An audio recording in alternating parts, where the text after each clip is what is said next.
পরে আমি আমার ধারাবাহিক কথা শুরু করব ইনশাআল্লাহ। আল্লাহ সুবহানাহু ওয়া তাআলা কল্যাণকর কিছু কথা আমাকে গুছিয়ে অল্প সময়ের মধ্যে বলার, আপনাদেরকে বোঝার, পরিশেষে সকলকে আমল করার তৌফিক যেন দান করে, বলেন আমিন। তবে তার আগে ভাই আরেকটা কথা, যেহেতু কোরআন শুনতে এসেছেন, শুনলে আল্লাহ কোরআন, তাফসীর হবে কোরআন থেকে। কোরআন শোনার, কোরআন পড়ার কিছু আদব আছে। এক নাম্বার আদব হচ্ছে ফাসতামিউ লাহ, পরিপূর্ণ মনোযোগ সহকারে শুনতে হবে। ওয়াংসিতু, চুপচাপ থাকতে হবে। আপনি আরেকজনের সাথে কোটর কোটর গল্প করলেন, এটা আদবের খেলাফ। আর আদবের খেলাফ যেটা, সেটার নাম বেআদবি। কোরআনের মাহফিলে যেন এটা না হয়। দুই নাম্বার বিষয় হচ্ছে আপনাকে আউযু বিল্লাহ এবং বিসমিল্লাহ পাঠ করে শয়তানকে নিজের কাছ থেকে দূরে সরিয়ে এরপরে কোরআনটা শুনতে হবে। এখন আমি যদি আপনাদের সকলকে এই মুহূর্তে একবার আউযু বিল্লাহ এবং বিসমিল্লাহ আমার সাথে পড়তে বলি, পড়তে পারবেন কি ভাই? পড়তে পারবেন সবাই? পড়েন। আউযু বিল্লাহি মিনাশ শাইতানির রাজীম, বিসমিল্লাহির রহমানির রহিম। شرع لكم من الدين ما وصى به نوحا والذي أوحينا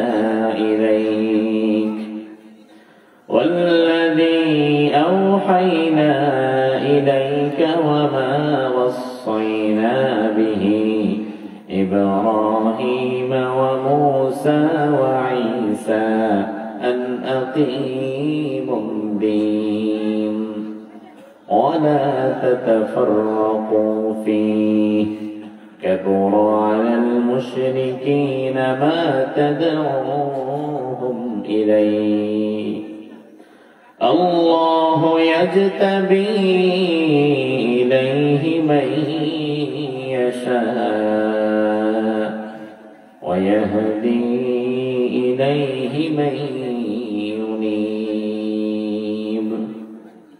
সবাই মিলে একটু জোরে বলেন তো আল্লাহু আকবার। আমাদের বাংলাদেশে অনেক মানুষ আছে, তাদেরকে যদি আপনি 200 টাকা দেন আর 1 কাপ চা দেন, 200 টাকা পেয়ে আর 1 কাপ চা খেয়ে মিথ্যাবাদী নেতার পেছনে দৌড়ায় দৌড়ায় সারাদিন স্লোগান দিতে পারে। কিন্তু এই মানুষগুলোকে যদি আপনি কোরআনের ময়দানে নিয়ে আসেন, মাহফিলের ময়দানে নিয়ে আসেন, জবানটা খরচ করে একবার আল্লাহর নামও নেয় না, এমন মানুষও আছে না নাই? অথচ আমার ভাইয়েরা জবাব দেন, কথা বলার শক্তি আমাদের দিয়েছে কি নেতা নাকি আল্লাহ? তাইলে যে আল্লাহ কথা বলার শক্তি দিয়েছেন, ওই আল্লাহর জন্য জবান খরচ করার দরকার আছে না নাই? তাহলে একটু জোরে বলেন আল্লাহু আকবার। রব্বুল আলামিন কোরআনুল কারীমের সূরাতুশ শূরা থেকে 13 নম্বর আয়াত আমি আপনাদের সামনে তেলাওয়াত করলাম। আল্লাহ রাব্বুল আলামিন এই আয়াতে কারিমা থেকে গোছানো অথেন্টিক তথ্য নির্ভর কিছু কথা বলার মতো তৌফিক যেন আমাকে দান করে, বলেন আমিন। সূরার নাম আল্লাহ দিয়েছেন সূরাতুশ শূরা। শূরা শব্দের অর্থ হচ্ছে পরামর্শ, মত বিনিময়। রব্বুল আলামিন তার রাসূলকে বলেছেন, নবী ওয়া আমরুহুম শুরা বাইনাহুম, আপনি যখন কোন কাজ করবেন, কোন কাজ করার সময় সাহাবায়ে কেরামের সাথে আপনি পরামর্শ করে নেবেন। অথচ রাসূলুল্লাহ তিনার মুখের কথাই পরামর্শ করার কোনো প্রয়োজন রাসূলের নাই, কিন্তু পরামর্শ করে কাজ করা এটা ইসলামের একটা সৌন্দর্য। এজন্য আল্লাহ তাআলা তার রাসূলকেও বলেছেন, নবী যখন আপনি কোনো কাজ করবেন তখন পরামর্শ করে শুরু করবেন। এই সূরা 13 নম্বর আয়াতে আল্লাহ রাব্বুল আলামিন বলেন, শারআ লাকুম মিনাদ-দীন, দ্বীনের ওই বিষয় আমি তোমাদের জন্য চূড়ান্ত করে দিয়েছি। মা ওয়াসা বিহি নূহা, যে বিষয়ের আদেশ তোমাদের পূর্বে নূহ আলাইহিস সালামকে আমি আল্লাহ করেছিলাম। ওয়াল্লাযী আওহাইনা ইলাইক, ও নবী, যে বিষয় আমি আপনার প্রতি ওহী নাযিল করলাম, ওয়া মা ওয়াসাইনা বিহি ইব্রাহিম, এবং একই বিষয়ে আমি ইব্রাহিম আলাইহিস সালামকে আদেশ করেছিলাম। ওয়া মূসা, এবং মূসাকে করেছিলাম। ওয়া ঈসা, এবং ঈসাকে করেছিলাম। এইদিকে কথা বলেন কেন? আন আকিমুদ্দীন, আর সেই বিষয়টা হচ্ছে দ্বীন প্রতিষ্ঠা করা। ওয়ালা তাতাফাররাকু ফীহি, এবং দ্বীন প্রতিষ্ঠার মাঝে কোন রকম তারতম্য না করা, কোন রকম মতবিরোধ না করা। আমার ভাইরা লক্ষ্য করেন, সূরাতুশ শূরা 13 নম্বর আয়াতে আল্লাহ রাব্বুল আলামিন 5 জন নবীর কথা উল্লেখ করলেন। কয়জন? ঘুমায় গেছেন? ঘুমাইলে ঘুমান, অন্তত 5 জন আওয়াজ করেন। আমার ভাইরা জোরে চিৎকার দিয়ে বলেন, এই সূরার এই আয়াতের মাঝে আল্লাহ কয়জন নবীর বিষয় উল্লেখ করেছেন? আরো জোরে। এবার আমি আপনাদের কাছে একটু জানতে চাই, আল্লাহ রাব্বুল আলামিন জমিনে নবী কি 5 জন পাঠিয়েছেন না আরো বেশি? 10 জন, 50 জন, 1000, 1 লাখ, কয় লক্ষ? 1,24,000 বা 2,24,000 ভেবে বলা অনুচিত। কারণ দুনিয়াতে আল্লাহ কত নবী রাসূল পাঠিয়েছেন সংখ্যাটা আল্লাহ তাআলা নির্ধারিত ভাবে কাউকে জানান নাই। এজন্য ধারণাতীত ভাবে ধারণা করে কোনো কথা বলা ঠিক নয়। এজন্য আমাদের বলতে হবে আল্লাহ তাআলা দুনিয়াতে লক্ষাধিক অগণিত নবী রাসূল পাঠিয়েছেন, তবে সংখ্যাটা অবশ্যই লক্ষের উপরে, লক্ষের নিচে নয়। তাহলে আল্লাহ রাব্বুল আলামিন দুনিয়াতে নবী 1 জন 2 জন পাঠান নাই, পাঠিয়েছেন লক্ষাধিক, লক্ষের উপরে। কিন্তু কোরআনুল কারীমে আল্লাহ তাআলা 1 লক্ষ নবীর নাম বলেন নাই, 50,000 নবীর নামও বলেন নাই, 1000 নবীর নামও বলেন নাই, এমনকি 100 জন নবীর নামও বলেন নাই।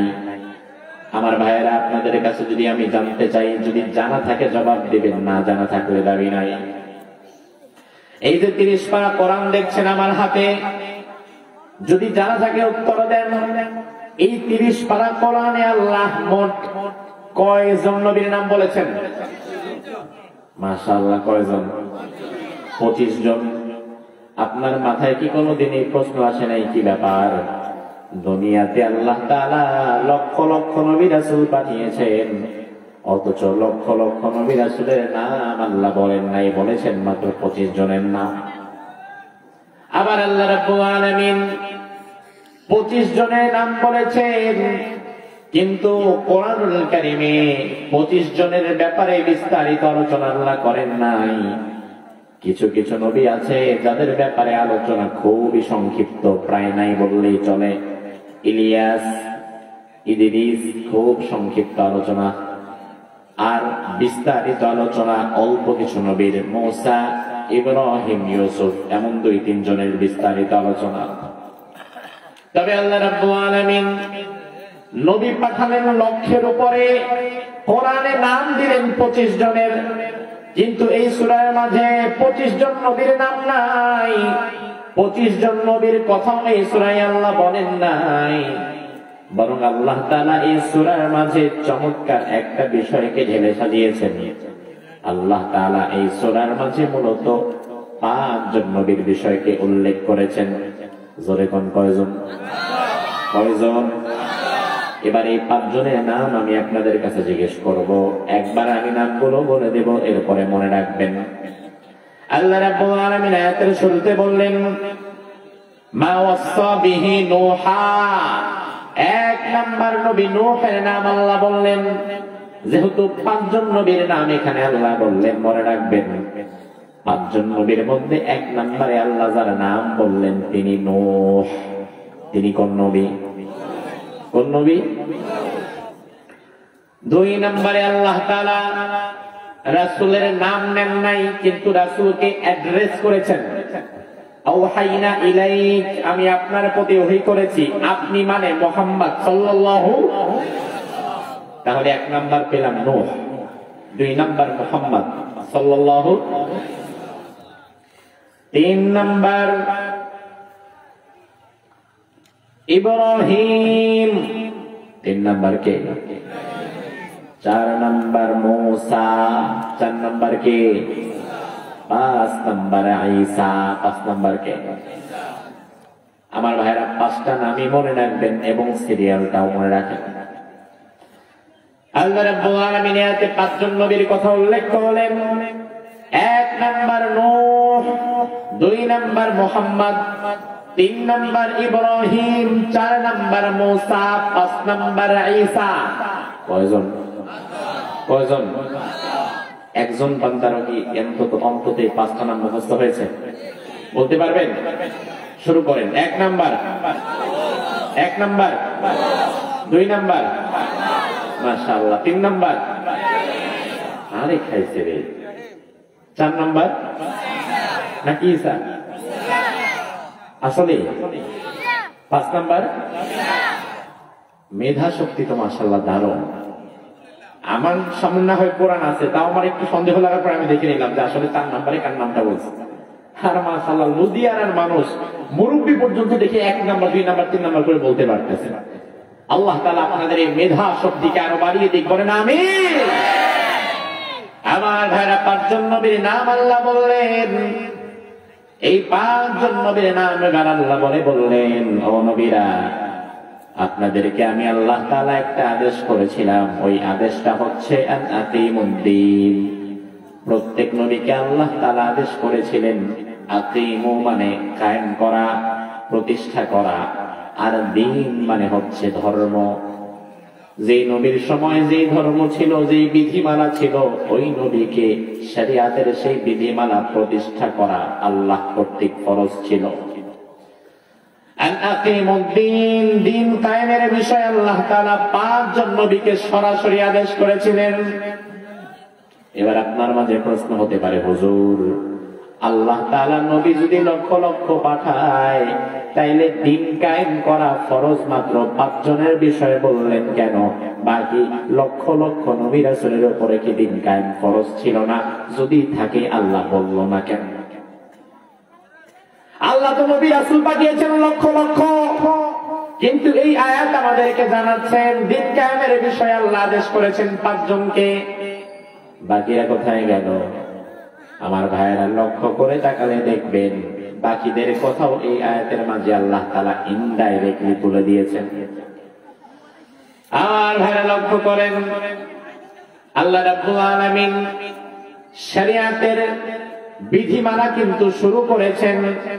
তবে এই যে আয়াতে কারিমার মধ্যে আল্লাহ নামগুলো বললেন, এই আয়াতে কারিমাতে নবীদের যেই নাম আপনারা মুখস্থ করলেন, এই নামগুলোর মাঝে সবার আগে যেই নবীর নাম, ওই নবীর নাম কি? কি নাম? আমার ভাইরা, কিন্তু নূহ আলাইহিস সালামই তো দুনিয়াতে প্রথম নবী নয়। নূহ আলাইহিস সালামের পূর্বেও জমিনে নবী ছিল কি ছিল না? বেশি না, মাত্র 1 জন নবী। ওই 1 জন নবীর পরেই এসেছিলেন নূহ নবী। 1 জন নবী এসেছিলেন নূহ আলাইহিস সালামের পূর্বে। কি নাম আপনারা জানেন? হ্যাঁ, আদম আলাইহিস সালাম।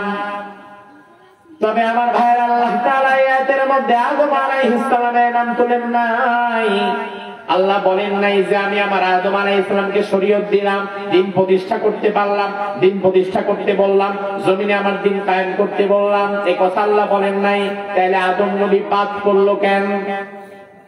আদম আলাইহিস সালাম বাদ করার কারণ হচ্ছে আদম আলাইহিস সালাম মূলত শরিয়াতের নবী ছিলেন না। আদম আলাইহিস সালামের মূল কাজ হচ্ছে চাষাবাদ। এজন্য তাফসীরের পরিভাষায় আদম আলাইহিস সালামকে বলা হয় নবিয়ে জিরাঈ, চাষাবাদের নবী। আর নূহ আলাইহিস সালামকে বলা হয় নবী শারঈ, শরীয়তের নবী। আদম আলাইহিস সালাম দুনিয়ার প্রথম মানুষ, প্রথম নবী। তিনার সময় তার সন্তানাদিরা দুনিয়াতে যারা ছিল তাদের মধ্যে আদম আলাইহিস সালামের মূল কাজ ছিল আল্লাহর কথা বলা, ঈমানের কথা বলা, ঈমানের পরে রুটি কিভাবে বানাতে হবে, ঘর কিভাবে বানাতে হবে, মুরগি কিভাবে জবাই করা লাগবে, মাছ কিভাবে খাওয়া লাগবে, আটা কিভাবে বানাতে হবে, ধান কিভাবে বুনতে হবে, এই চাষাবাদ, ঘর বাড়ি, এই বিষয়গুলো শিক্ষা দেওয়া ছিল আদম নবীর প্রধান কাজ।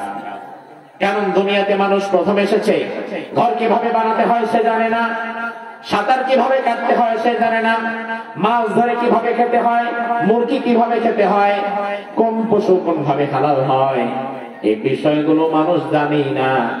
যে মানুষ উপার্জন করা, খাওয়া দাওয়া করা, কিভাবে কি খাওয়া লাগবে তাই জানে না, তারে যদি আপনি দিন কায়েমের কথা বলেন সে তো বুঝবেই না।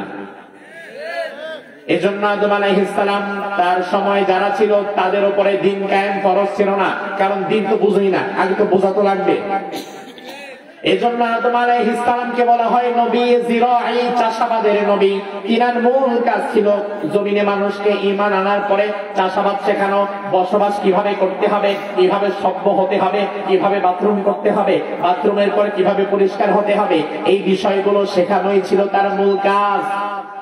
এরপরে নূহ আলাইহিস সালাম যখন দুনিয়াতে আসলেন, যখন বিশ্বের মানুষ অনেক বেড়ে গেল এবং মানুষ তখন এক একজন এক এক দিকে, এক একজন এক এক মতে ভাগ হওয়া শুরু করলো, রব্বুল আলামিন তখন নবী নূহ আলাইহিস সালামকে শরীয়ত দিলেন, দ্বীন দিলেন এবং আল্লাহ বলে দিলেন আকিমুদ দ্বীন, এবার দ্বীনটা কায়েম করো।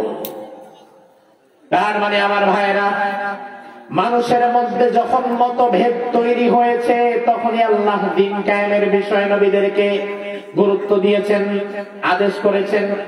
আদম আলাইহিস সালামের সময় কোনো মতভেদ ছিল না, কারণ তিনার সময় যারা ছিল তিনি সবার বাবা, দুনিয়াতে আর মানুষই নাই, অল্প কিছু মানুষ যারা ছিল সবাই তার সন্তান। এই জন্য ওই সময় ওই যুগের মতভেদ হওয়ার মতো কোনো কারণ ছিল না।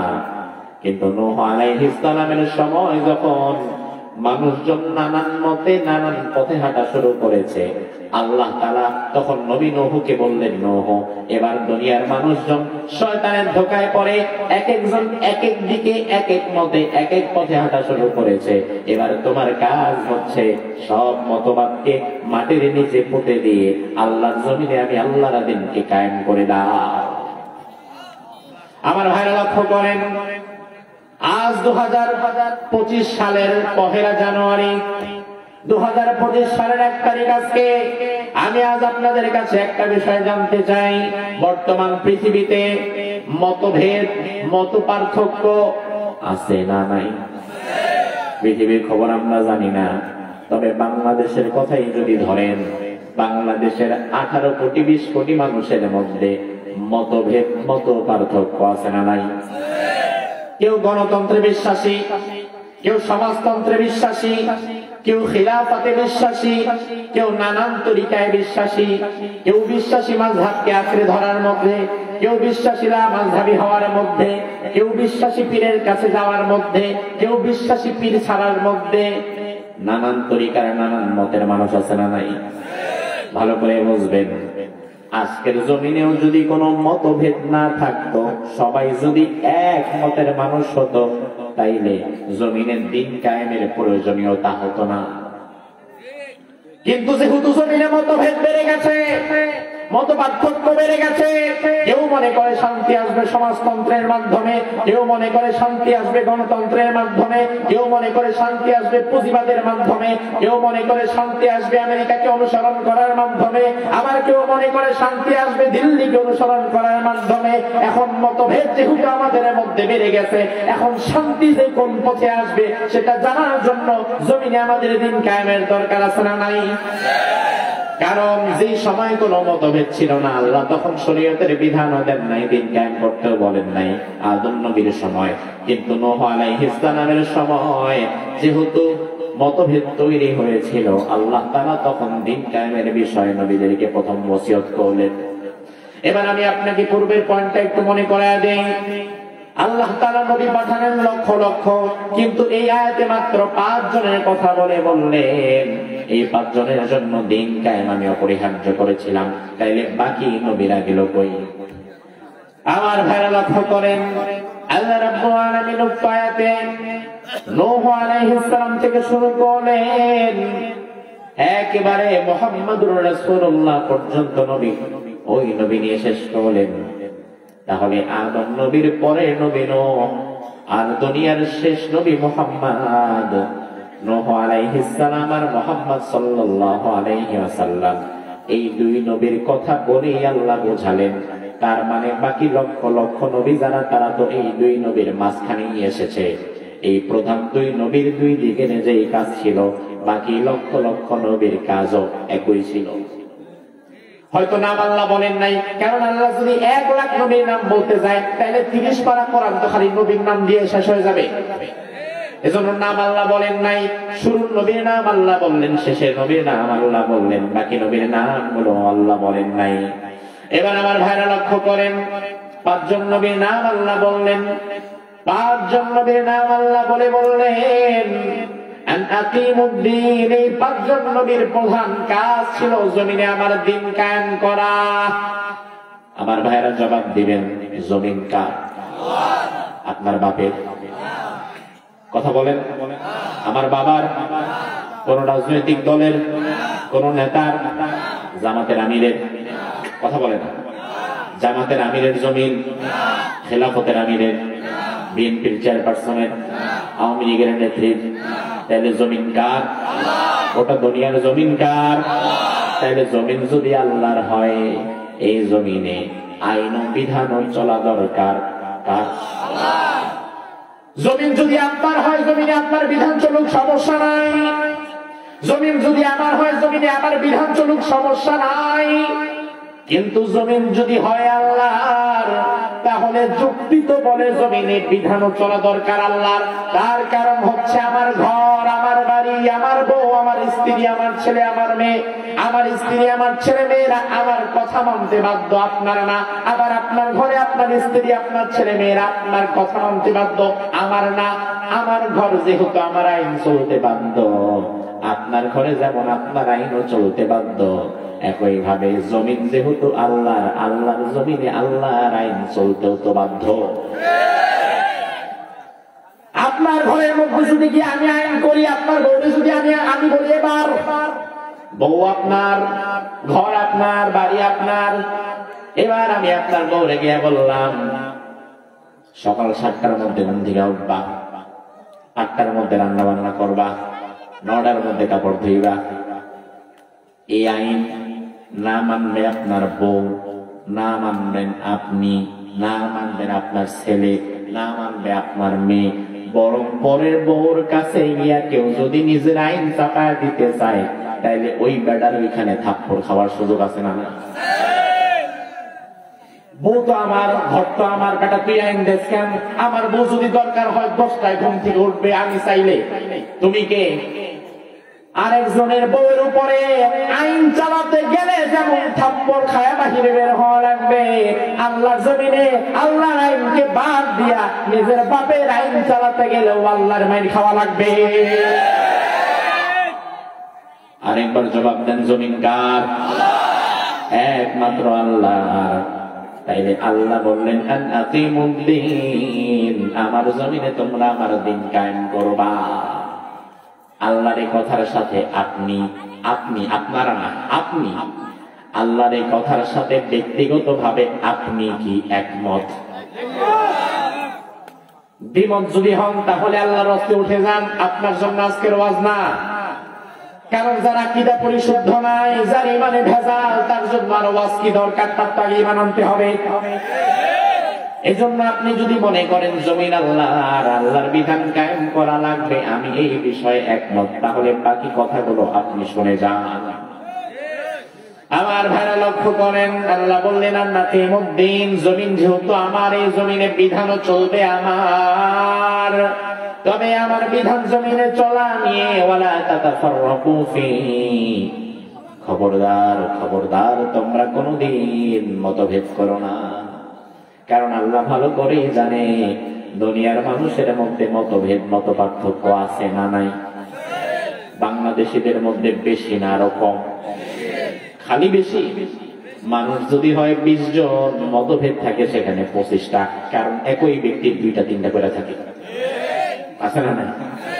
বাংলাদেশের মতো আজব দেশ দুনিয়ার অন্য কোথাও আছে নাকি আমার জানাও নাই। কারণ এক ব্যক্তি একাই 2-3টা দলের কর্মী হইয়া বসে আছে। অবাক করা বিষয়, মাঝে মাঝে এলাকায় গেলে হাসি, আরে আল্লাহ, নতুন নতুন নতুন নতুন কিছু ছবি ঝুলে, অথচ এই ছবিগুলা আগেও ঝুলতো আরেকজনের ব্যানারে। ছবি ঠিকই আছে, খালি ওপর দিয়া নৌকা ধানের শেষ হয়ে গেছে। মজা যে পাই আল্লাহ, অবাক করা হয় বিষয় ভাই আমার। নতুন নতুন কিছু ছবি দেখবেন রাস্তার মরে মরে, ছবিগুলো আপনি চেনেন, মুখগুলো আপনি চেনেন, অথচ আজ থেকে 6 মাস আগে এই ছবিগুলা রাস্তার মরে মরে ঝুলতো, কিন্তু এই ছবির উপরে ছিল নৌকা। আর এখনো এই ছবিগুলা রাস্তায় ঝুলে, কিন্তু ছবির উপরে ধানের শীষ আছে না নাই? আল্লাহ বাঁচাইছে, ঢাকায় পাইছিলাম আমি, কুমিল্লাতে নাই। আল্লাহ হেফাজত করো। লোক 1টা 2টা 3টা দলে ঢুকে আছে, যেন জাহান্নাম কোন মতে মিস না হয়। যদি কোন মতে মিস হয় আবার টাইনা যেন ধরে ফেলায়। আমার ভাইয়ের জন্য আল্লাহ কি বললেন, বান্দা সাবধান, ওয়ালা তাতাফাররাকু ফীহি, মতভেদ করো না। মতভেদ করা হারাম, সব বিষয়ে মতভেদ করা যাবে না। শরীয়তের কিছু বিষয় আছে যে বিষয়গুলোতে মতভেদ আপনি করতে পারেন, সুযোগ আছে। যেমন নামাজে আমরা যখন হাত বাঁধি আল্লাহু আকবার বলে, কেউ হাত বাঁধি বুকের উপরে, কেউ হাত বাঁধি নাভির উপরে, আবার কেউ হাত বাঁধি নাভির নিচে। তাইলে নামাজে হাত বাঁধা নিয়ে আমরা কয় রকম হইলাম? বুকের উপরে, নাভির উপরে, নাভির নিচে। এবার আপনি বলবেন হুজুর আসলে সত্য কোনটা? কোন মুহাক্কিক আলেমের কাছে যখন আপনি গিয়ে বলবেন হুজুর আমি তো নতুন মুসলমান হয়েছে, আমি জানি না কোনটা করব, মসজিদে যাওয়ার পরে দেখলাম কেউ হাত বাঁধে বুকের উপরে, কেউ হাত বাঁধে নাভির উপরে, কেউ নাভির নিচে, আমি কোনটা করব? আমি সত্যটা করতে চাই। মুহাক্কিক আলেম তখন আপনারে বলবে ভাই যেটা মন চায় সেটাই করতে পারেন, কারণ ইসলামের শরীয়তে 3 ভাবেই অনুমোদন দেওয়া আছে। ফিকহে হানাফি, হানাফি মাযহাব আমরা যারা অনুসরণ করি, আমরা তাহতা সুররা নাভির নিচেকে গ্রহণ করে নিয়েছি। তবে আপনি যদি নাভির উপরে বাঁধেন কিংবা বুকের উপরেও বাঁধেন, নামাজ নষ্ট হবে না, ঠিক না? তাইলে এই মাসালায় একাধিক মতভেদ পাওয়া গেছে এবং এই মাসালায় একাধিক মত গ্রহণ করার সুযোগও আছে। তার মানে শরীয়তের অনেক বিধি বিধান আছে যেখানে একাধিক মতভেদ পাওয়া যায় এবং একাধিক মত গ্রহণের সুযোগ আল্লাহ দিয়েছেন। কিন্তু আল্লাহ বলে দিলেন বান্দারা শুনে নাও, ওয়ালা তাতাফাররাকু ফীহি, জমিনে যে আমার দ্বীন কায়েম করা লাগবে এই বিষয় নিয়ে হানাফি হও, আহলে হাদিস হও, মাযহাবী হও আর লা মাযহাবী হও, আওয়ামী লীগ হও আর বিএনপি হও, জামাত হও আর জাতীয় পার্টি হও, জাসদ হও আর বাসদ হও, হেফাজত হও আর খেলাফত হও, জমিনে আমার দ্বীন কায়েম করা লাগবে এই বিষয় নিয়ে কেউ কোনো মতভেদ করবা না। মতভেদ যদি করো তাইলে ঈমান থাকবে। ভালো করে বোঝেন, শরীয়তের অন্যান্য বিষয়ে মতভেদ করার সুযোগ আল্লাহ দিয়েছেন, করাও যায়। তবে আল্লাহর জমিনে আল্লাহর দ্বীন কায়েম করা লাগবে এই বিষয়ে মতভেদ করার মতো কোনো সুযোগ আল্লাহ আপনারে দেয় না। দিছে? দিছে? আমার ভাইরা লক্ষ্য করেন, দ্বীন কায়েম মানে কি আগে আপনাদেরকে বুঝাই। দ্বীন কায়েম শব্দ কয়টা? বুঝে না? দ্বীন একটা শব্দ, কায়েম আরেকটা শব্দ, তাইলে দ্বীন কায়েম শব্দ কয়টা? দ্বীন মানে ইসলাম। দ্বীন মানে কি? এই যে আবার আপনি বলবেন হুজুর দ্বীন মানে যে ইসলাম, এটা পাইলেন কইটা? মনে হয় এখন বানাইছেন। আমার ভাইরা কোরআন আমার সামনে দ্বীন মানে যে ইসলাম, এবার আমি আপনারে প্রমাণ দেই, কারণ আল্লাহ নিজেই বলেছেন ইন্নাদ দীনা ইনদাল্লাহিল ইসলাম। আল্লাহ নিজেই বললেন, আমি আল্লাহর কাছে গ্রহণযোগ্য মনোনীত একমাত্র দ্বীনের নাম হচ্ছে ইসলাম। জোরে কোন কি? তাইলে দ্বীন শব্দের অর্থ হচ্ছে ইসলাম। আর কায়েম মানে হচ্ছে প্রতিষ্ঠা করা, এস্টাবলিশ করা। কোন জিনিস কোন জায়গায় প্রতিষ্ঠা আছে না নাই এটা বুঝবেন কিভাবে? যখন দেখবেন ওই জিনিসের বিপরীতে করলে মানুষ বাঁকা ভাবে তাকায়, তাচ্ছিল্য করে, হাসাহাসি করে। যেমন বাংলাদেশে এই যে আজকে মাহফিলে মাশাআল্লাহ আমরা অনেকে লুঙ্গি পরে আসছি না?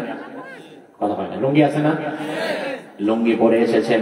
এখন বাংলাদেশে কেউ যদি লুঙ্গি পরে রাস্তায় বের হয়, মানুষ কি তারে দেখে হাসাহাসি করে? করেন আপনারা? এবার আপনি চলে গিয়েছেন ফ্রান্সে, চলে গিয়েছেন আমেরিকার নিউ ইয়র্ক সিটিতে। ভর দুপুরে আমেরিকার নিউ ইয়র্ক সিটিতে আপনি মিয়া সলিমুদ্দি লুঙ্গি আর সেন্টো গেঞ্জি পইরা যদি বের হন, আপনার পাশে হাজার লক্ষ আমেরিকান, ওই হাজার লক্ষ সুট বুট টাই পরা আমেরিকানদের মাঝে আপনি যদি লুঙ্গি পইরা বের হন, তাইলে দেখবেন সবাই আপনার দিকে তাকায় থাকবে, কারণ আমেরিকার সমাজে লুঙ্গি কায়েম নাই। বুঝাইতে পারতেছি আমি বিষয়টা? কিন্তু লুঙ্গিটা আপনার সমাজে কায়েম আছে। লুঙ্গিটা লুধিয়ানাতে কায়েম আছে, লুঙ্গি নোয়াখালীতে কায়েম আছে, লুঙ্গি কুমিল্লায় কায়েম আছে, লুঙ্গি চট্টগ্রামে কায়েম আছে। এই জন্য আপনি যদি কুমিল্লা থেকে চট্টগ্রামে লুঙ্গি পইরা চলেও যান, বাসের মধ্যে লুঙ্গি পরছেন কেন সেই জন্য আপনার দিকে কেউ তাকাবে না, কারণ এই অঞ্চলে লুঙ্গি পরা কায়েম আছে। কিন্তু আপনি যদি লুঙ্গি পরে আমেরিকা নিউ ইয়র্ক সিটিতে বের হন, তাইলে সবাই আপনার দিকে তাচ্ছিল্যের নজরে হাসাহাসি করবে, তাকাবে, কারণ আমেরিকাতে লুঙ্গি কায়েম নাই। কথা হয় না? তার মানে যে সমাজে যেটা কায়েম আছে বা কায়েম নাই, এটা বোঝার উপায় হচ্ছে ওই সমাজে তার বিপরীত যদি কেউ করে, তার সবাই হাসাহাসি করে, তার দিকে মানুষ বাঁকা নজরে তাকায়। আমার ভাইরা, আমেরিকাতে নারীরা ছোট ছোট অশ্লীল ড্রেস পরে রাস্তায় বের হয়, এমন ছোট ড্রেস পরে বের হয় শরীরের 90% বডি পার্টস খোলা থাকে আর 10% ঢাকা থাকে। এজন্য আমেরিকায় যদি 90% বডি পার্টস খোলে, কেউ যদি রাস্তায় হাঁটে, তার দিকে তাকাবে না মানুষ, কারণ আমেরিকার পরিবেশে সেটা কায়েম আছে, সেটা স্বাভাবিক। কিন্তু শরীরের 90% বডি পার্টস খোলে, শুধুমাত্র অল্প কিছু পোশাক আদি পরে কেউ যদি আগামীকাল সকালবেলায় আপনার এই রাস্তা দিয়ে হাইটা যায়, তাইলে রিক্সাওয়ালা, চাওয়ালা, ঠেলাওয়ালা আর পোলাপান সব টাকায় অবস্থা খাবে, কারণ বাংলাদেশ এটা কায়েম নাই। আমার ভাইরে তো উদাহরণ দিলাম, এবার আমি আপনাকে বোঝাই বাংলাদেশে দিন কায়েম আছে না না, এটা বোঝার উপায় হচ্ছে শরিয়াতের বিধিমালাগুলো যখন আপনি পালন করতে যাবেন, আপনি যদি দেখেন আপনি শরীয়তের প্রত্যেকটা বিধান এখানে নির্দ্বিধায় পালন করতে পারছেন, ইসলামের প্রতিটা আইন ও কানুন আপনি নির্দ্বিধায় পালন করতে পারছেন, তখন বুঝে নেবেন বাংলাদেশেও দিন কায়েম হয়ে গেছে। আর যদি দেখেন ইসলামের বিধিবিধানগুলো আমি বাংলাদেশে শান্তিমতো পালন করতে পারছি না, তখন বুঝবেন বাংলাদেশে এখনো পর্যন্ত দিন কায়েম হয় নাই। এবার বাংলাদেশে দিন কায়েম হয়েছে কিনা আমি ধরেন আমি জানি না, আমি আজকে নতুন আসছি, আমি আপনাদের থেকে জানতে চাই, জবাব দিবেন। আমার ৫৬,০০০ বর্গ মাইলের বাংলাদেশে ইসলাম প্রতিষ্ঠা হয়েছে তো? যারা কথা কয় না তারা মনে হয় আল্লাহ দিলে প্রতিষ্ঠা করে ফেলছেন। আবার জবাব দেন, আমার ৫৬,০০০ বর্গ মাইলের এই বাংলাদেশ, যে বাংলাদেশে ৫৪ বছর যারা ক্ষমতায় ছিল তারা সবাই মুসলমান, কারণ ৫৪ বছরে বাংলাদেশে মূল ক্ষমতায় কোনো হিন্দু বসে নাই, খ্রিস্টান বসে নাই, ইহুদি বসে নাই, নাসারা বসে নাই। ৫৪ বছরে বাংলাদেশ যারা পরিচালনা করলো সবাই মুসলমান। তাইলে মুসলমানেরা একটা ভূখণ্ড 54 বছর পরিচালনা করেছে, তাহলে কথা ছিল মুসলমান থাকবে যেখানে, আল্লাহর দিন থাকবে সেখানে। এখন 54 বছরের বাংলাদেশে দিন কায়েম আছে না নাই আমি জানি না, আমি আপনার থেকে জানতে চাই, আপনি জবাব দেন, বাংলাদেশে দিন কায়েম আছে না নাই? বাংলাদেশে ইসলাম কায়েম কায়েম কায়েম, ইসলাম প্রতিষ্ঠা কি বাংলাদেশে আছে না নাই? নাই মানে এই যে মাহফিল হচ্ছে, এই যে আমরা কোরআনের কথা বলছি, নাই মানে কি? এই যে মসজিদে নামাজ হচ্ছে, ফজরের সময় আপনি মসজিদে যাবেন, নামাজ পড়বেন, নাই মানে কি? এই যে মাদ্রাসা আছে, মাদ্রাসায় কোরআন তেলাওয়াত হচ্ছে, নাই আবার কি? তাহলে আমার মসজিদে তো দিন কায়েম চলে, আমার মসজিদে তো দিন চলে, আমার মাদ্রাসায় দিন চলে, আমার মাহফিলে দিন চলে, নাইটা কোথায়? তার মানে বাংলাদেশে আল্লাহ দিলে দিন কায়েম আছে, ও তাও নাই। তার মানে আরো বড় বড় কিছু জায়গা বাকি আছে, আছে। বেশি দূর যাওয়া দরকার নাই, ও ভাই আমার, বেশি দূর যাওয়া দরকার নাই। বাংলাদেশে দিন কায়েম আছে কিনা বোঝার জন্য আপনাদেরকে আমি বেশি দূরে নিব না। এখান থেকে মেন রোড কয় কিলোমিটার? আধা কিলোমিটার, ঢাকা চট্টগ্রাম হাইওয়ে। আমার ভাইরা এখান থেকে 2 কিলোমিটার গেলেই হয়তো আপনি ঢাকা চট্টগ্রাম হাইওয়ে পেয়ে যাবেন। দিন কায়েম আছে না? এবার একটু বোঝাই।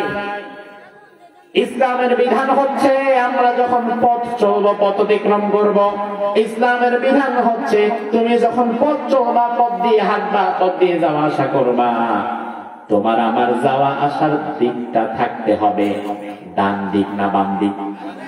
কথা বলে, ডান দিক না বাম দিক? ডান দিক। রাসূল নিজেও বলেছেন তোমরা ডান দিক দিয়ে চলো। এই জন্য যে যখন হাঁটবে সে তার ডান দিকের রাস্তাটা বেছে নিবে। এবার আপনি আল্লাহ দিলে রাসূলের এই হাদিস করেছেন, রাসূলের সুন্নাত আপনি পালন করবেন। যেহেতু রাসূল বলেছেন ডান দিক দিয়ে চলো, যে যার ডান দিক দিয়ে চলবে প্রত্যেকে তার ডান পাশটা বেছে নিবে। এবার এই হাদিস অনুযায়ী আপনি যখন 2 কিলোমিটার পর ঢাকা কুমিল্লা, ঢাকা চট্টগ্রাম হাইওয়েতে উঠলেন, এবার ওঠার পরে আল্লাহ দিলে আপনি ডান দিক দিয়ে যদি আপনার গাড়িটা চালায়া যান, তাহলে সেটা কোন সাইড?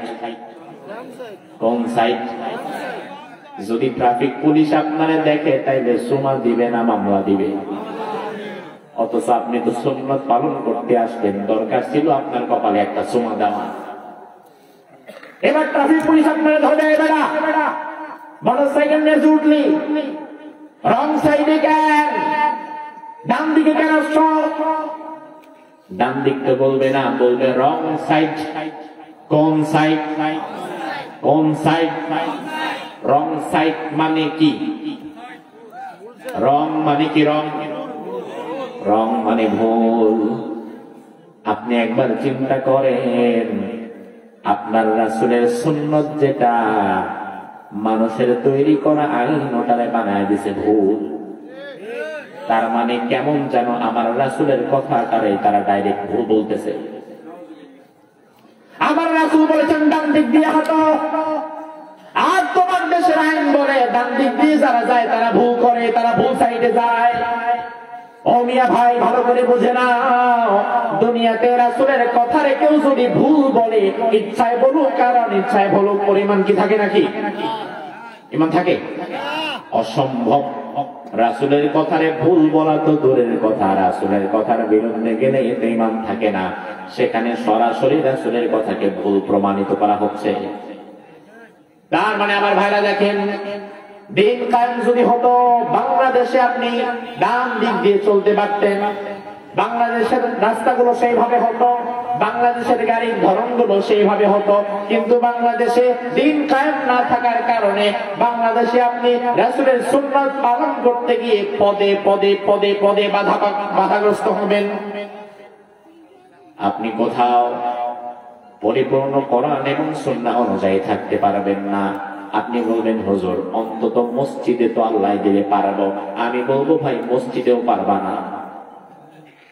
কারণ আপনি যখন মসজিদে গেলেন, এবার কোরআন আপনার হাতে, কোরআন আপনি খুললেন, কোরআন আপনি খুলে এবার দেখলেন আল্লাহ রাব্বুল আলামিন বলছেন হালাল্লাহুল বাইআ ওয়া হারামার রিবা, আমি আল্লাহ ব্যবসাকে হালাল করলাম, সুদকে হারাম করলাম।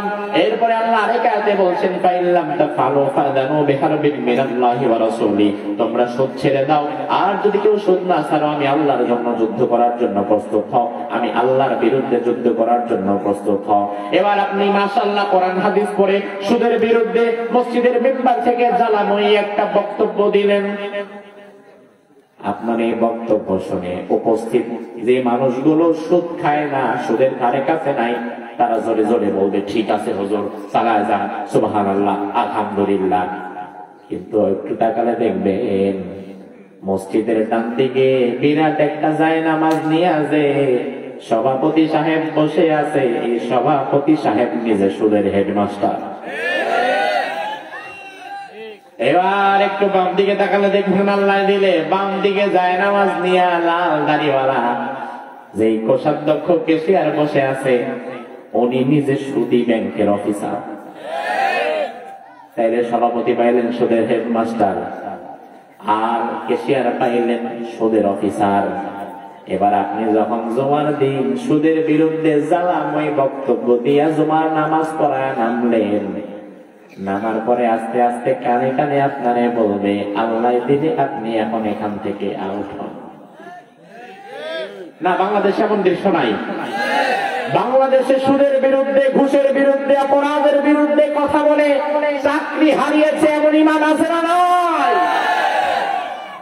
এমন হাজার লক্ষ ইমাম আছে বিগত 16 বছর অন্যায়ের প্রতিবাদ করার কারণে যাদের চাকরি চলে গিয়েছে, ঠিক কিনা?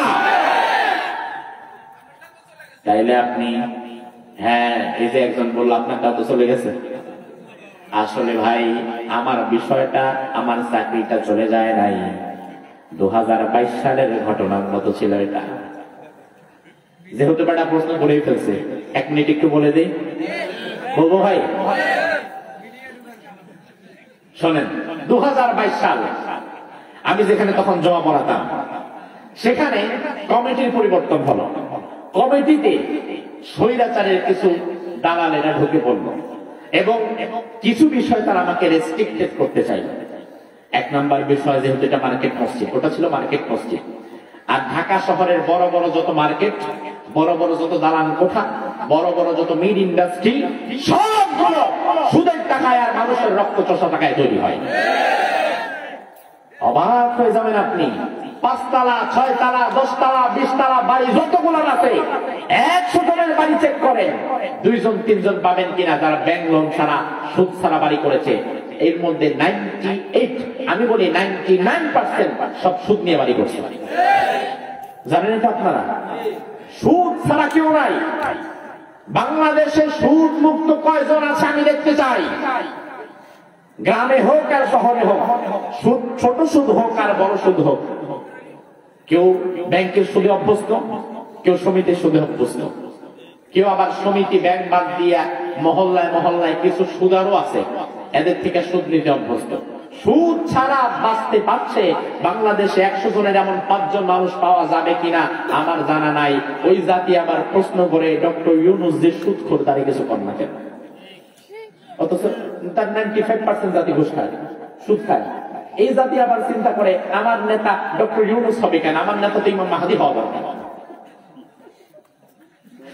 আমার ভাইরা লক্ষ্য করেন তো, তারা আমাকে বলল যেহেতু এটা মার্কেট প্লেস, সুদের বিরুদ্ধে কথা বলা যাবে না। কয়েক জুমা আপনি সুদের বিরুদ্ধে কথা বলেছেন, আর এই যে আপনার বয়ানগুলো মিডিয়ার মাধ্যমে সব জায়গায় ছড়িয়ে যায়, এটাও করা যাবে না। আমি বললাম কেন, এতে বাধা কি? বলে ক্যামেরা, মিডিয়া এগুলা হচ্ছে ইসলামে হারাম, আমাদের মসজিদে আমরা কোনো হারাম করতে দিব না। আমি চিন্তা করলাম সর্বনাশ, এত বড় আল্লাহর ওলি, সে কি জান্নাত থেকে পালায় আসছে না ধাক্কা দিয়ে বের করে দিচ্ছে আল্লাহ জানে। আমাকে বলতেছে, যেখানে জমা পড়াতাম আগে, আমাকে বলছে বিরাট বড় মুরব্বী, আবার আলেম হুজুর, আমাকে এসে বলছে মসজিদের মধ্যে যে ক্যামেরা দিয়ে ভিডিও করা হয়, এই যে জুমার খুতবা বাহিরে ভিডিও করে প্রচার করেন, এই ক্যামেরা দিয়ে ভিডিও করা যাবে না, কারণ ক্যামেরা, ভিডিও এগুলো ইসলামে হারাম। আমি বললাম আপনার পকেটে কি? বলে এই তো আইফোন। আমি বললাম আইফোনে কি আছে? কি আছে? আমি বললাম বের করেন। বের করছে। আমি বললাম এটা কি? ওই ক্যামেরা। আমি বললাম বেটা 2 টাকার মৌলবি, তোমার পকেটে আইফোনের ক্যামেরা যায় আর মসজিদে ক্যামেরা দিয়ে ভিডিও করে এই কথাগুলো বিশ্বের মানুষের কাছে ছড়িয়ে দিবে, এটা হারাম। তার মানে এই মৌলবীগুলা ফতোয়া আসলে ইসলামের জন্য দেয় না, মূলত এরা ইসলামকে আটকাবার জন্য দেয়। এরা মূলত ইসলামকে জবাই করার জন্য দেয়। রাসূলের শরীয়ত তাদের কাছে নাই, শরীয়তের বিধিবিধান তারা নিজেদের মতো বানিয়েছে। মুহাম্মদুর রাসূলুল্লাহ শরীয়ত, মুহাম্মদুর রাসূলুল্লাহ সুন্নাত আর তোমার হুজুরের সুন্নাত এক না, ঠিক কি না? এখন আপনার কাছে প্রশ্ন, আপনি কার সুন্নত মানবেন, আপনার হুজুরের না মুহাম্মদুর রাসূলুল্লাহ? দুনিয়াতে তার চাইতে উত্তম আদর্শ, উত্তম নমুনা আর কেউ আছে? সেদিন দেখলাম স্টেজে আমাদের সম্মানিত একজন আলেম আল্লামা মামুনুল হক হাফিজাহুল্লাহ, চিনেন তো? স্টেজের মধ্যে তিনি বসে আছেন, এমন সময় আরেক বড় শায়েখ তিনি স্টেজে উঠলেন, উঠে বললেন এই ক্যামেরা কেন? মামুনুল হক সাহেব বললেন হুজুর ক্যামেরা নামাচ্ছি। আগে নামাও নাই কেন? এগুলো হারাম না? এই কথা বলে এবার মামুনুল হক সাহেবের গালে আলতো করে একটা চপেটাঘাত করলেন। চপেটাঘাত মানে বুঝুন তো, বাংলা যেটা আমরা কই থাপড়া মারছে। মামুনুল হক সাহেবের গালের মধ্যে একটা চর মেরেছে। এরপরে এই ভিডিওটা আবার দূর থেকে কেউ একজন মোবাইলে করে ফেলছে। এই ভিডিও যখন ইন্টারনেট ইউটিউবে প্রচার হয়ে গেল, সব জায়গা থেকে সমালোচনা ঝড় উঠল যে তার মতো একজন মুরব্বী আলেম আরেকজন ছেলের বয়সী, ছাত্রের বয়সী একজন আলেমকে হাজার লক্ষ জনতার সামনে গালে হাত দিবে, গালে আঘাত করবে, এটা হয়? এরপরে আল্লাহ দিলেন ওই শাইখের পক্ষে আবার কিছু বড় বড় হুজুর বের হয়ে গেছে। তারা এবার ফতোয়া দিচ্ছে, না না না না, আপনার বিষয়টা কিভাবে দেখতেছেন কেন? আসলে এটা তো উস্তাদ এবং ছাত্রের মহব্বত, এবং এটা তো ভালোবাসার শাসন। আরো এক ধাপ এগিয়ে বলা হচ্ছে মানুষের সামনে একটু চড় থাপ্পড় দেওয়া, এটা নাকি জালালি সুন্নত। কি সুন্নত? জালালি। জালালি মানে হচ্ছে গরম। জালালি মানে কি? কথা বলেন না, জালালি মানে কি? রাসূলুল্লাহর সুন্নাত তো জালালি না, বরং রাসূলুল্লাহর সুন্নাত হবে জামালি। জামালি মানে সুন্দর, ঠিক কি না? রাসূলুল্লাহর লক্ষ লক্ষ সাহাবায়ে কেরাম, এর মধ্যে কোন সাহাবীকে রাসূল কোনদিন ভরা মজলিসে একটা থাপ্পড় মারছে এমন একটা হাদিস আপনারা পেয়েছেন? রাসূলুল্লাহ সবচাইতে কাছের সাহাবী, সবচাইতে কাছের রাসূলুল্লাহর সাথে 10 বছর খেদমত করে খাদিম হিসাবে ছিল আনাস বিন মালিক রাদিয়াল্লাহু আনহু। আনাস বলে আমি তো 10 বছর মুহাম্মদুর রাসূলুল্লাহর সাথে ছিলাম, 10 বছরে আমার রাসূল কোনদিন আমাকে আঘাত করা, বকা দেওয়া তো দূরে থাক, কোনদিন আমার দিকে চোখ রাঙিয়ে চোখ মোটা করেও তাকান নাই। এটাই হচ্ছে রাসূলের সুন্নাহ।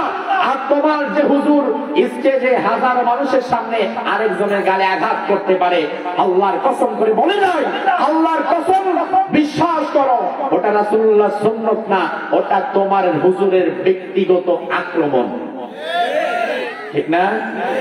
ব্যক্তিগত আক্রমণ তুমি সুন্নাত বলে চালায় দাও, ওটা কি সুন্নাত হতে পারে? আমারে বলা হলো আপনি মিডিয়া হারাম, মিডিয়া আনবেন না, সুদের বিরুদ্ধে কথা বলবেন না, তাছাড়া আপনার যা আছে সব আমরা মেনে নেব। এবার আমিও জুমার খুতবা দিলাম, আমি আর তাদেরকে কিছুই বললাম না যে আমি থাকবো কি থাকবো না, কিছুই বললাম না। জুমার খুতবা দিলাম, জুমার খুতবার শেষ আমি এবার হঠাৎ করে বলে ফেললাম যে ভাইরা আগামী জুমা থেকে আপনারা নতুন খতিব দেখবেন, আমি আর আসতে পারবো না। সবাই আবার কি ব্যাপার, ভালো নাই, ভালো কথা মন্দ কথা, হুট করে হুজুর বলতেছে হুজুর আর আসতে পারবে না, উচ্চবাচ্য হইচই শুরু হয়ে গেল। আমি বললাম না, আমি আর আসতে পারবো না। কেন আসতে পারবো না সেটা আপনারা আপনাদের কমিটি থেকে জেনে নেবেন। এবার কমিটির মাথায় হাত, কমিটি এবার আমাদের বলে হুজুর আপনি আসবেন না সেটা ভালো কথা, পরের বিষয়, তবে আপনি আসবেন কি আসবেন না, থাকবেন কি থাকবেন না, সেটা আমাদের সাথে একটু পরামর্শ করবেন না, আবার আমাদেরকে একটু পরামর্শ করে জানাবেন না, আমাদেরকে প্রস্তুতি আছে না? আমি বললাম আপনারা যখন আমাকে এইটা মানা যাবে এইটা মানা যাবে না এমন বিষয়গুলো যখন আপনারা আমার হাতে ধরায় দিচ্ছেন, তখন তো আপনারা আমার সাথে পরামর্শ করেন নাই। এজন্য আমিও আপনাদের সাথে পরামর্শ করার কোনো প্রয়োজন অনুভব করি না। ঠিক না? তুমি পরামর্শ করবে না তোমার ইমামের সাথে, তুমি তোমার মতকে যদি ইমামের উপর চাপিয়ে দাও, ইমামের অধিকার আছে তার মতকে তোমার উপর চাপায় দিয়ে তোমার গালে বোঝাতে দেওয়া। বাংলাদেশে যে সকল মসজিদে ইমামদেরকে সভাপতি, সেক্রেটারি, মুতাওয়াল্লি, কেশিয়ার জ্বালাতন করে, হুজুর এটা এইভাবে না সেইভাবে, এইভাবে না সেইভাবে, আপনি কোনদিন না থেকে দেখবেন ওই মসজিদের হালত কি হয়। আরেকজনে ভাড়া কইরা ধার কইরা টাইনা আইনা নামাজ পড়ানো লাগে। ইমামের অবর্তমানে সভাপতি, সেক্রেটারি, মুতাওয়াল্লি, কেশিয়ার একটাও নামাজ পড়াবার মতো যোগ্যতাই রাখে না।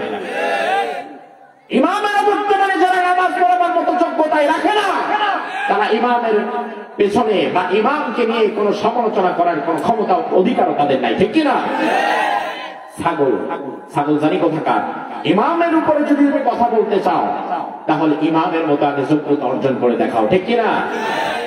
আমার ভাইরা এই জন্য বলছিলাম, দিন কায়েম যদি আপনার মসজিদে হয় তাইলে মসজিদে আপনি নির্দ্বিধায় কথা বলতে পারবেন কোরআন হাদিসের কথা, তাতে বাধা দেওয়ার মতো কেউ থাকবে না। আল্লাহ রাব্বুল আলামিনের জন্য দিন কায়েমের বিষয়ে 5 জন নবীকে সরাসরি আদেশ করেছেন।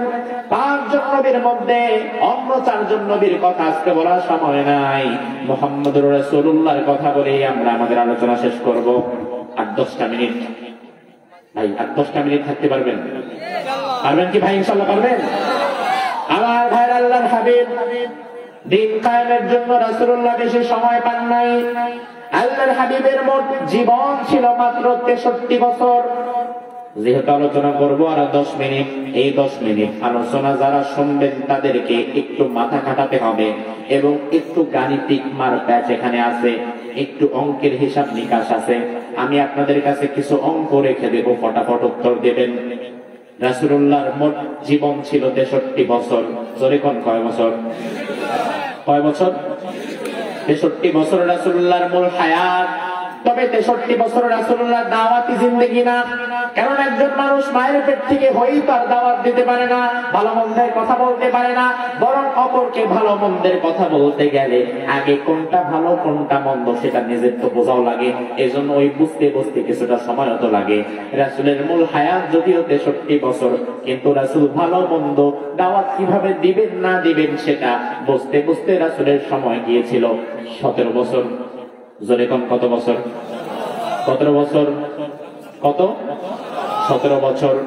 তাহলে এবার একটু হিসাব করেন, 63 বছর থেকে মূল হায়াত থেকে প্রথম 17 বছর যদি আপনি মাইনাস করে ফেলেন, 63 মাইনাস 17, তাইলে বাকি আছে কত বছর? হ্যাঁ, কত? 46, 46। ঠিক আছে তো? তাহলে আমার ভাইয়ের এবার 46 ধরেন। প্রথম 17 বছর তো রাসূলুল্লাহ বুঝতে বুঝতে সময় লেগে গেল, সমাজের হাত ভাত বুঝতে বুঝতে 17 বছর চলে গেল। আর মাত্র হাতে আছে 46 বছর। এই 46 বছর, 17 বছর বয়স থেকে রাসূলুল্লাহ দাওয়াত শুরু করলেন, ভালো কাজের কথা বলতে লাগলেন, হেল্পফুল ফজল গঠন করে সমাজের মানুষকে রাসূলুল্লাহ ভালো কাজের দিকে ডাকতে শুরু করলেন। 17 বছর থেকে সমাজের মানুষকে ভালো কাজের দিকে আহ্বান করা শুরু করলেন। 17, 18, 19, 20, 21, 22 এইভাবে করে সময় যাচ্ছে। সময় যেতে যেতে রাসূলুল্লাহর বয়স গিয়ে দাঁড়ালো এবার 40-এর কোঠায়। কত বছর? আরো জোরে। দাওয়াত শুরু করেছিল কততম বছরে? 17 থেকে নিয়ে 40 কত বছর হয়? 23। কত? কত? 23, 23। রাসূলুল্লাহ প্রথম দাওয়াত দেয়া শুরু করলেন 17 বছর বয়সে। এবার 17 থেকে নিয়ে 40, 23 বছর হয়ে গেছে। 23 বছর তিনি মুহাম্মদ ইবনে আব্দুল্লাহ, তখনও তিনি মুহাম্মদুর রাসূলুল্লাহ নয়, কারণ কোরআন তখনও আসে নাই, ওহী তখনও আসে নাই। আল্লাহ তাআলা তিনাকে তখনও অফিসিয়ালি নবুয়ত প্রাপ্ত করেন নাই। তিনি মুহাম্মদ ইবনে আব্দুল্লাহ, আব্দুল্লাহর পুত্র মুহাম্মদ। তিনি সমাজের মানুষকে ভালো কাজের কথা বলতেন, ভালো কাজের দাওয়াত দিতেন। বয়স গিয়ে দাঁড়ালো 40। অবশেষে রাসূল চিন্তা করে দেখলেন 40 বছর বয়স তো হয়ে গিয়েছে, কিন্তু আমার ফলাফল কোথায়? 40 বছর আমি দাওয়াত দিলাম, 40 বছর আমি সমাজের মানুষকে অন্যায় থেকে ফেরাবার জন্য চেষ্টা করলাম, কিন্তু ফিরল কয়জন? অবশেষে রাসূল 40 বছর বয়সে কোরআন, আল্লাহর কোরআনটা নিয়ে গারে হেরায় চলে গেলেন। গারে হেরায় রাসূলুল্লাহ চলে গেলেন। মা আয়েশা বলেন, সুম্মা হুব্বিবা ইলাইহিল খালা ওয়া কানা ইয়াখলু বিগারি হেরা। আল্লাহর হাবিবের কাছে নির্জনতা প্রিয় হতে লাগলো। তিনি গারে হেরায় চলে গেলেন, ধ্যান করা শুরু করলেন। মানুষকে পরিবর্তন করার জন্য, সমাজ পরিবর্তনের জন্য তিনি কাজ করা শুরু করলেন, চিন্তা ভাবনা করা শুরু করলেন। রব্বুল আলামিন রাসূলুল্লাহর বয়স যখন 40 বছর, তখন আল্লাহ তাআলা প্রথম একটি কিতাব দান করলেন। সেই কিতাবের নাম কি? আরো জোরে। এবার কোরআন দিয়ে আল্লাহ বললেন, নবী, ইয়া আইয়ুহার রাসূল বাল্লিগ মা উনজিলা ইলাইকা মির রাব্বিক। ও নবী, এখন থেকে আপনি দাওয়াত দেন, তবে এখন থেকে আপনি আপনার সমাজের মানুষের কাছে যে দাওয়াত দিবেন, এই দাওয়াত আপনি আপনার মন মতো দিবেন না। এই দাওয়াত দিবেন আপনি কোরআন মতো। কোন মতই? কোরআন মতো এবার আপনি দাওয়াত দেন। আমার ভাইরা আবার লক্ষ্য করেন, রাসূলুল্লাহ 63 বছর তো জীবিত ছিলেন। প্রথম 17 বছর তো বুঝতে বুঝতে শেষ হয়ে গেল, পরে হাতে রইল 46। 46 থেকে আমার প্রথম 23 বছর হাতে আল্লাহর কোরআন নাই, কোরআন ছাড়া। তিনি মুহাম্মদ ইবনে আব্দুল্লাহ, দাওয়াত কিন্তু চলতেছে, ভালো কাজের কথা চলতেছে, খারাপ কাজ থেকে মানুষকে যথাসাধ্য ফেরাবার চেষ্টা করছে। আল্লাহ তাআলা তার হাবিবের বয়স যখন 40 বছর, 40 বছর বয়সে দিলেন কোরআন, এবং রাসূলুল্লাহ সময় আল্লাহ কাটায় কাটায় কাটায় কাটায় বেঁধে দিলেন 63 বছর পর্যন্ত। তাহলে 40 থেকে নিয়ে 63, এখানে কয় বছর হয়? কয় বছর? তাইলে রাসূলুল্লাহ দাওয়াতি জিন্দেগি কিন্তু 46 বছর। কয় বছর? কয় বছর?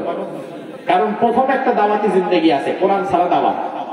কোরআন ছাড়া দাওয়াত, ওই দাওয়াতি জিন্দেগিতে রাসূল সময় পেয়েছিলেন হাতে 23 বছর।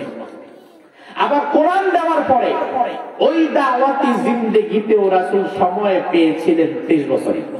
তাইলে কোরআন আসার আগেও 23, কোরআন আসার পরেও, কোরআন আসার আগেও, কোরআন আসার পরেও। এবার আমি আপনার কাছে জানতে চাই, মাইর খাওয়া, জেলে যাওয়া, দেশ ত্যাগ করা, এই বিষয়গুলো কোরআন আসার আগের 23-এ না পরের 23-এ? আগের 23-এ না পরের 23-এ?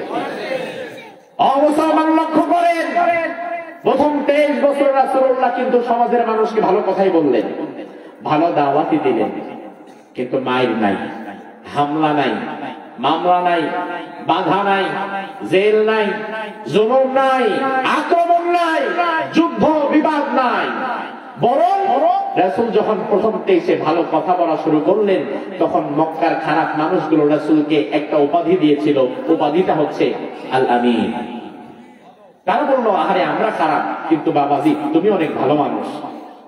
হঠাৎ করে কি এমন হলো? কোরআন আসার পরের 23-এ এবার কোরআনের দাওয়াত যেদিন তিনি জনসম্মুখে দিলেন, সেদিন তার আপন চাচা তাকে পাথর মারলো। আবু জাহাল তার ঘাড়ে গাড়ি ঘুড়ি চাপিয়ে দিল। উতবা, শাইবা, ওয়ালিদ ইবনে মুগীরা রাতের আধারে হত্যা করার জন্য নির্লক্ষ্য পর্যন্ত টাকা শুরু করলো। তাতেই প্রমাণ হয়, তোমার দাওয়াত যদি হয় কোরআন ছাড়া, ওই দাওয়াতে মাইল খাওয়া লাগে না, জেলে যাওয়া লাগে না, আক্রমণ হওয়া লাগে না, দেশ ত্যাগ করা লাগে না। কিন্তু তোমার দাওয়াত যদি হয় কোরআন দ্বারা, ওই দাওয়াতে জেলে যাওয়া লাগে, মাইল খাওয়া লাগে, ফাঁসিতে ঝুলা লাগে। যেটা দেখিয়েছে 50 বছরের মুফাসসিরে কোরআন আল্লামা সাইদি রাহিমাহুল্লাহ। বাংলাদেশে, এই শোনেন, বাংলাদেশে শোনেন, বাংলাদেশে দ্বীনের দাওয়াত দেয় এমন অনেকেই আছে না নাই? ওয়াজ করে এমন অনেক বক্তা আছে না নাই? কিন্তু সব বক্তার মাহফিলে কি বাধা হয়? কথা হয় না। সব বক্তা কি জেলে যায়? সব বক্তা কি মামলা খায়? বরং আপনি লক্ষ্য করে দেখবেন, আল্লামা সাইদি রাহিমাহুল্লাহ সহকারে আমাদের মতো কিছু বক্তাদেরকে, কিছু আলেমদেরকে বাধা দিয়েছিল যারা, তারা নিজেরাই কিন্তু মাসে মাসে আবার মাহফিল কইরা তাদের বড় হুজুরদেরকে ডাইকা আনতো। তার মানে সব দাওয়াত এক না। বাংলাদেশে দুই ধরনের দাওয়াত চলে। এক ধরনের হুজুরেরা দাওয়াত দেয় নামাজ, রোজা, হজ, যাকাত, জিকির আজগার। আর আরেক ধরনের হুজুরেরা তারা দাওয়াত দেয় পুরা কোরআনের। তাদের কথা হচ্ছে জমিন যার আইন চলবে তার, অন্য কারো আইন আমরা মানব না। কিন্তু যেই হুজুরেরা শুধুমাত্র নামাজ, রোজা, হজ, যাকাত আর জিকির আজগারের দাওয়াত দেয়, তাদের দাওয়াতে জালিমের কোনো বাধা নাই। কারণ জালিম বুঝে নামাজ পড়লেও আমার কি, না পড়লেও আমার কি, হজ করলেও আমার কি, না করলেও আমার কি, জিকির করলেও আমার কি, না করলেও আমার কি।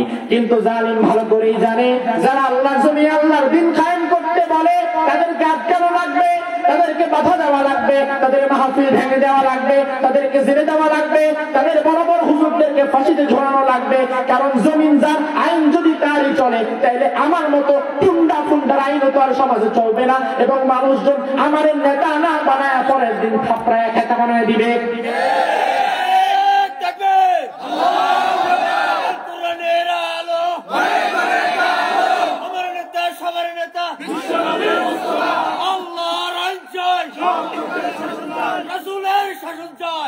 আমার ভাইরা লক্ষ্য করেন, এজন্য আপনি যদি রাসূলুল্লাহর পুরা আদর্শ মেনে নেন, তাহলে আল্লাহর জমিনে আল্লাহর দ্বীন কায়েম করা লাগবে, এটা আপনারে মানা লাগবে।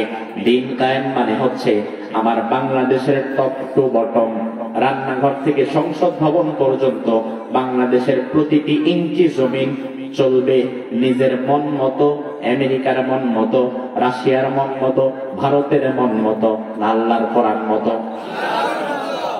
আল্লাহর কোরআন মতো। আমার ভাইরা, সর্বশেষ কথা হচ্ছে, আমি আজ একটি মেসেজ দিয়ে আপনাদের কাছ থেকে বিদায় নিতে চাই। বাংলাদেশের বয়স কম হয় নাই, 54 বছর হয়ে গেছে। 54 বছরে বাংলাদেশে বহু দল আমরা দেখলাম, বহু নেতা দেখলাম, বহু নেতা আসছে গেছে, বহু দল আসছে গেছে, কিন্তু বস্তুত আমাদের ভাগ্যের কোনো পরিবর্তন হয় নাই। হয়েছে? হয়েছে। এবার এই নতুন বাংলাদেশ 2024-এর গণ অভ্যুত্থানের মধ্য দিয়ে যে নতুন বাংলাদেশ আল্লাহ তাআলা আমাদেরকে দিয়েছে, এই বাংলাদেশে আমরা আর কোন দলের পালাবদল, কোন নেতার পালাবদল চাই না।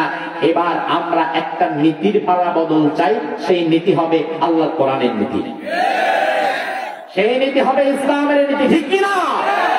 আমার ভাইরা ভালো করে শুনে রাখেন, বাংলাদেশে তো আমরা বহু বিধানই দেখলাম, কোন বিধান তো আমাদেরকে শান্তি দিতে পারে নাই। আজ 2025 সালের 1 জানুয়ারি, 2025 সালের প্রথম দিন, আল্লাহর কোরআন বুকে নিয়ে আমি আপনাদেরকে বলে দিতে চাই, গণতন্ত্রের মাধ্যমে শান্তি আসবে না, সমাজতন্ত্রের মাধ্যমেও শান্তি আসবে না, অন্যান্য কোন মতবাদের মাধ্যমে শান্তি আসবে না, আমেরিকা, রাশিয়ার, দিল্লির ফর্মুলাতেও শান্তি আসবে না।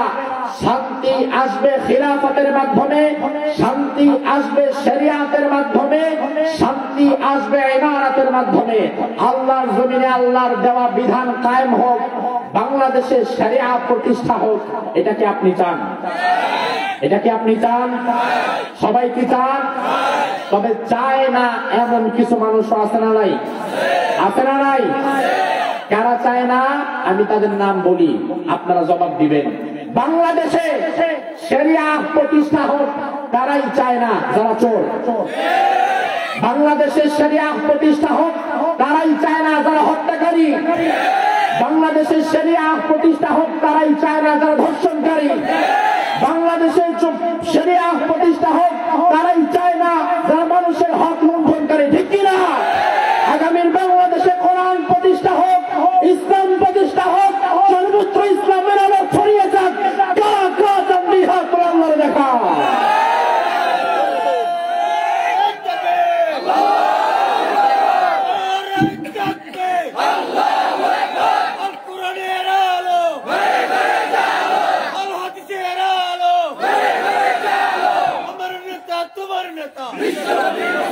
আলহামদুলিল্লাহ, বলেন আলহামদুলিল্লাহ। আমি আজ আপনাদেরকে বলে দিয়ে যাই, 2025 সালের 1 জানুয়ারিতে আমি আপনাদেরকে বলে দিয়ে গেলাম, আগামীর বাংলাদেশ হবে ইসলামের বাংলাদেশ, আগামীর বাংলাদেশ হবে আল কোরআনের বাংলাদেশ। বেশি সময় নাই, যেই পরিস্থিতি এখন তৈরি হয়েছে, বাংলাদেশের মানুষ বিভিন্ন জায়গায় বলা বলি শুরু করেছে। অনেক তো দেখলাম, অনেক নেতা নেত্রীকে তো দেখলাম, এবার শুধু দেখা আছে কোরআনের বাংলাদেশ। বাংলাদেশের আনাচে কানাচে গঞ্জে হাটে মাঠে ঘাটে এই আওয়াজ এখন আছে না নাই? আল্লাহর জমিন আল্লাহর দ্বীন কায়েম হয়েছে, এমন দৃশ্য আমরা দেখে যেতে পারবো কিনা জানি না। বাংলাদেশে ইসলাম প্রতিষ্ঠা হয়েছে, এমন দৃশ্য আপনি আমি দেখতে পারবো কিনা জানি না। তবে এমন দৃশ্য দেখার জন্য চেষ্টা করার দরকার আছে না নাই? আল্লাহ আমারে প্রশ্ন করবে না জমিনে আমার দিন কায়েম করতে পারলা না কেন, আল্লাহ প্রশ্ন করবে জমিনে আমার দিন কায়েমের জন্য চেষ্টা করলা না কেন। কায়েম করতে পারা এটা আমার দায়িত্ব না, কবে কায়েম হবে সেটা আল্লাহ ভালো জানে। তবে বাংলাদেশের শরিয়াত প্রতিষ্ঠা হোক, ইমামত প্রতিষ্ঠা হোক, খিলাফত প্রতিষ্ঠা হোক, রাসূলুল্লাহর সেই আদর্শ সমাজের মতো বাংলাদেশে একটা সমাজ গড়ে উঠুক, সেটার জন্য আমাদের কাজ করা দরকার আছে না নাই? আল্লাহ সুবহানাহু ওয়া তাআলা আমাদেরকে কবুল করুক, আমরা বলি আমিন। হাযা মা ইনদি ওয়াল ইলমু ইনদাল্লাহ আলাইহি তাওয়াক্কালতু।